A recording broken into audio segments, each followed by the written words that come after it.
Test your kid's vest, do's and don'ts, or how to protect your kid from drowning.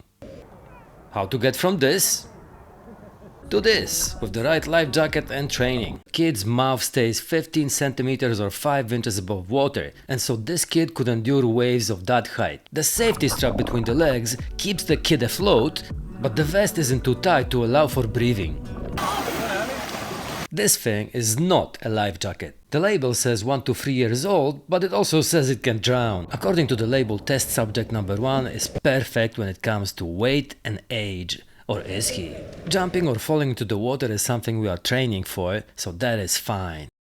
Now let's do some hands-off parenting and see how he does. The right personal floatation device, or a PFD, will turn the subject on its back facing up and support the head with a headrest. But this PFD has no collar pillow. Not only that, it allows the kid to go under the water. This should never happen. And so in case of a crew overboard event, this little guy would go down from a height of about 1 meter or 4 feet, and he would probably stay down.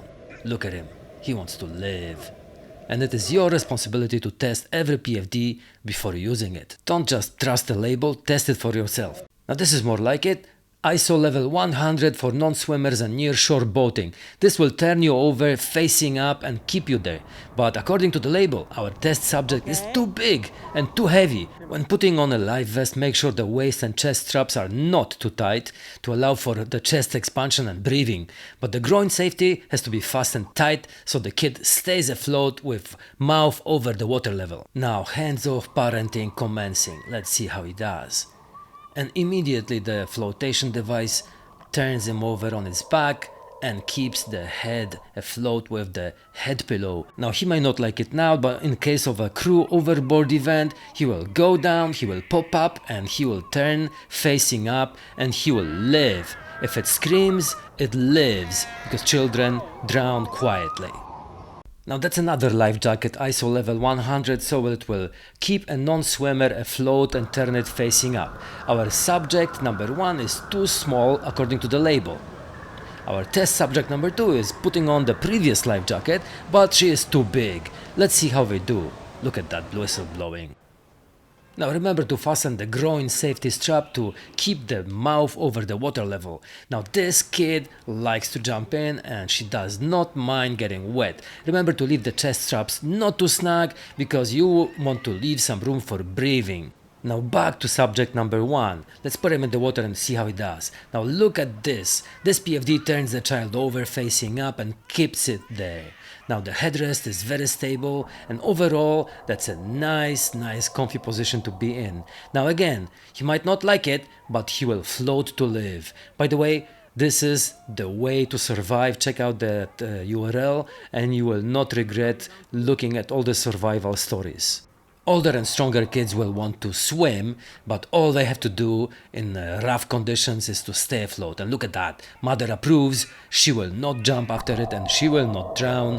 And what more do you want? I mean, you've probably heard about stories about mothers jumping after their kids. It's instinct, it's not rational. So, kid survives, the mother survives, everybody lives.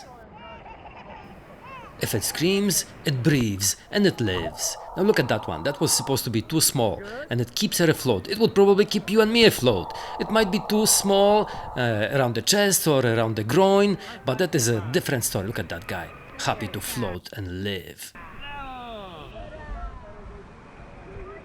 Now that groin safety strap has to be tight. If this life jacket is too small, then the little triangle is probably too short and that's not comfortable.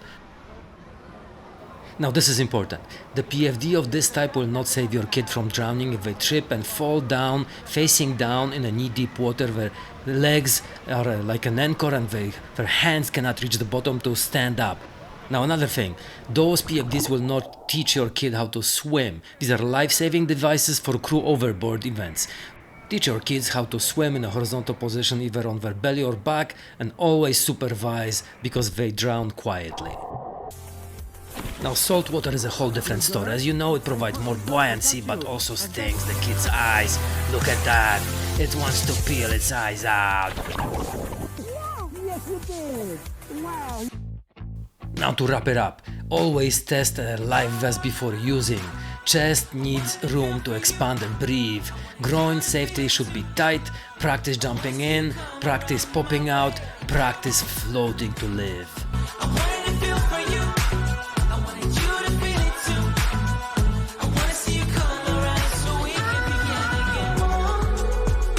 What you definitely should not do is trust your kid's life to a label on a life jacket.